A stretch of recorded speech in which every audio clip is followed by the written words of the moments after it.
Hello children, how are you all? Hope you all are well and safe at your home. So children, what we have done in our last lecture, do you remember? Can anybody tell me what we have done in our last lecture? Okay, so we have started our chapter number 13, data handling. So as you all know that we have already done exercise 13.1 and 13.2. 13.1 is related to representation of data using telemarks, or we can say by using tabular form.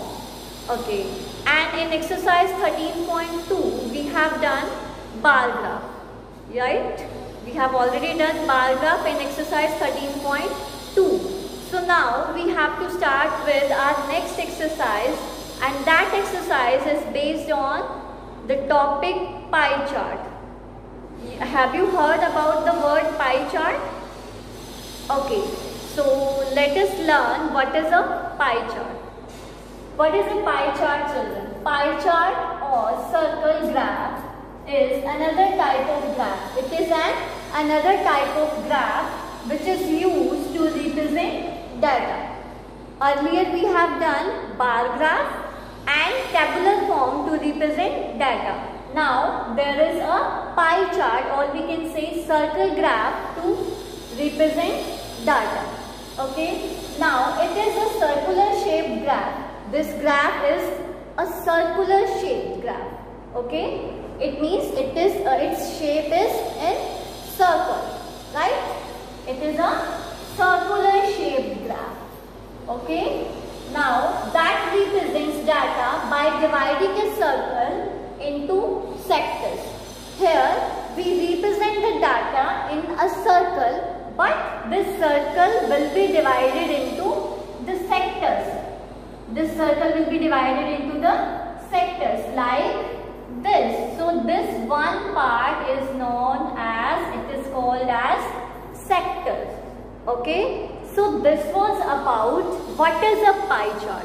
Okay, now I am going to show you a clip, and in that clip you will get to know how to represent the data using a pie chart, or how to answer the questions if there is given any question according to the given pie chart. Okay, so let's go through that clip now.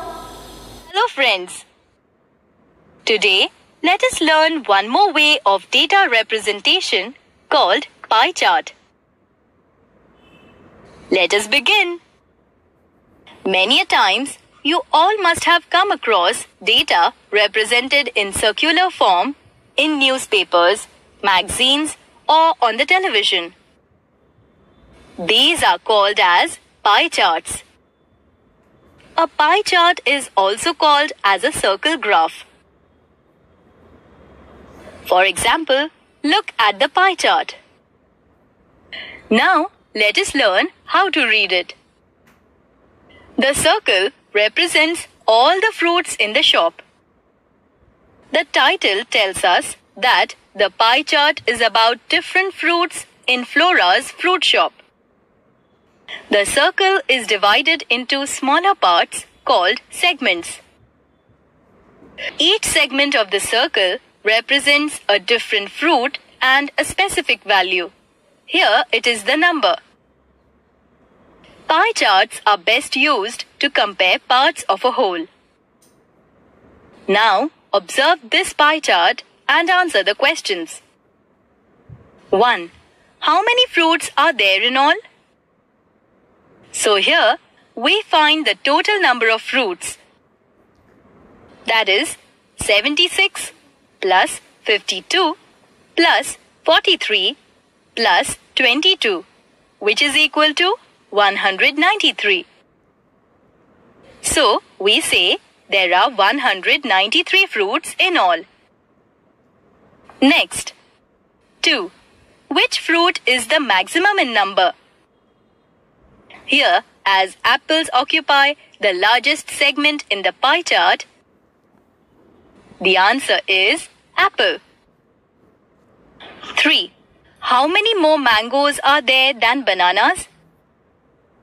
Here, we need to subtract the number of bananas from number of mangoes. That is 52 minus 22, which is equal to 30. Thus, we say there are 30 mangoes more than the bananas. Lastly, 4. Which fruit is the least in number? As bananas occupy the smallest segment in the pie chart, the answer is banana. Why not solve one more example to understand it in a better way? Look at this pie chart. It shows the favorite sports of all the kids of Lotus Society. Observe the chart and answer the questions. 1. Which sport is the favorite of 58 kids? Badminton is the favorite sport of 58 kids. 2. Which sport was chosen most by the kids? How many kids chose that sport? As cricket occupies the largest segment in the pie chart, the answer is cricket. And 63 kids chose it as their favorite sport. 3. How many kids chose hockey, chess and basketball in all? So here, to find the answer, we will add 46 plus 23 plus 52, which is equal to 121. How many kids are there in all at Lotus Society? So here we find the total number of kids, that is 63 plus 52 plus 58 plus 46 plus 34 plus 23, which is equal to 276. So we say there are 276 kids in all. Wasn't it fun reading a pie chart? I hope you all liked this clip. Now we have to start with the examples given for this topic. Okay, so first example is, in this example we have given the favorite sports of 48 students of a class. Okay, then we have given the number of students and the name of the sport. Okay, now we have to represent this data using a pie chart, right? But what we have given, the total number of students are 48. So for drawing a pie chart, first of all we need to convert these number of students into fractions. But how do we convert? How we will convert this into fraction? We will divide the number of students by the total number of students.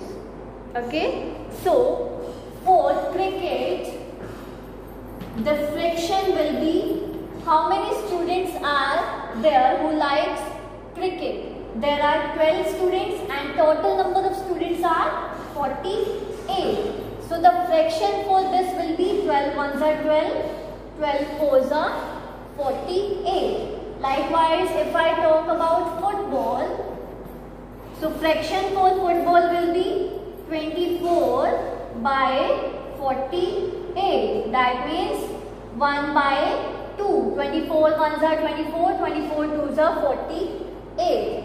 Okay. Then we have tennis. What we have? Tennis. For tennis, we have 6 students.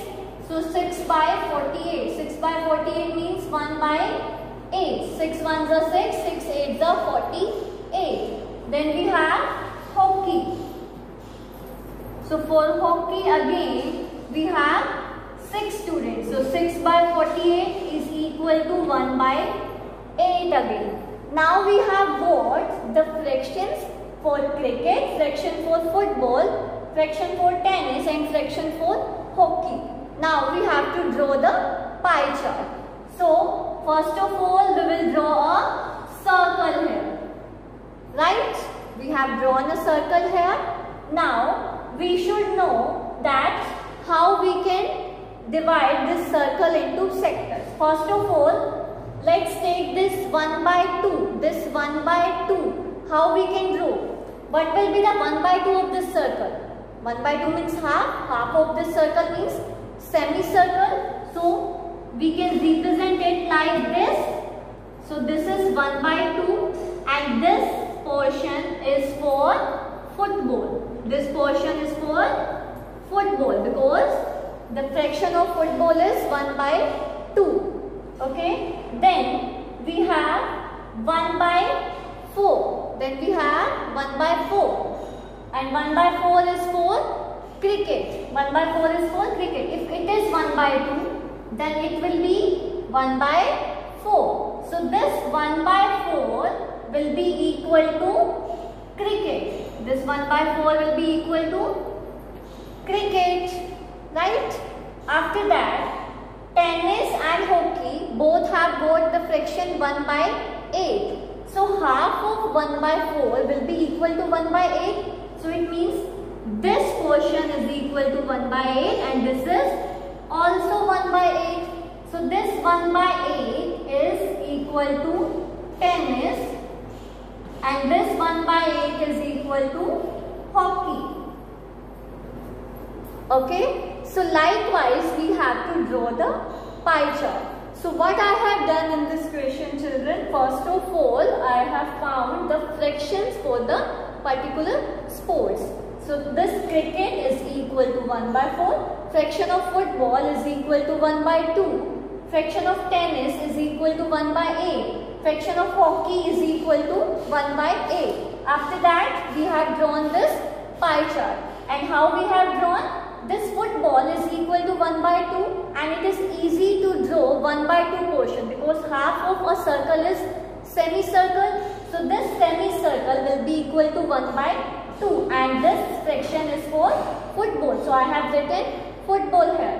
After that I have taken 1 by 4. So half of 1 by 2 will be equal to 1 by 4. So this portion is equal to 1 by 4 and this is equal to cricket. Then half of 1 by 4 is equal to 1 by 8. So I have taken these two parts as 1 by 8 and these two parts will be equal to 1. One will be for tennis and one will be for hockey. Right? So this is the way to draw a pie chart. Right? Now let's come to the next example given for this topic. Then we have example 2. And what is that example? We have given this question. The adjacent pie chart shows the number of hours a family of 5 people watches TV. Observe the chart and answer. So we have to observe this chart and we have to answer the following questions. So what is the first question here? Who does watch the TV most? Who does watch the TV most? What does it mean? It means सबसे ज़्यादा TV कौन देखता है? So according to this graph, here we have grandma. So this portion, this sector is the greater one. If this sector is the greater one, the biggest portion will be for grandma. The biggest portion is for grandma. If it is for grandma, then who does watch the TV most? Grandma watches the TV most. So the answer for first question will be grandma. Okay? And after that, who watches the TV least? सबसे कम TV कौन देखता है? Means सबसे कम time के लिए TV कौन देखता है? So who watches the TV least? Who watches the TV least? That is Ron. That is Ron. क्योंकि Ron का सेक्टर का जो पोर्शन है वो सबसे छोटा है. So it means Ron watches the TV least. Right? After that, who watches the TV for almost equal hours? कौन से ऐसे 2 persons हैं जो almost equal time के लिए, equal hours के लिए TV देखते हैं? So the 2 persons are mom and dad because their portion of a sector is almost equal. So we can write here mom and dad. Right? So that is how we can answer the following questions by observing a pie chart. Okay, so children, we have done today introduction to pie chart, and after that I have explained the examples given for the topic. But children, why we have not done the exercise questions? Yes, we are not going to do the exercise questions. We are not going to do exercise 13.3. Why? Because those two questions which are given in your exercise, it is not up to your level.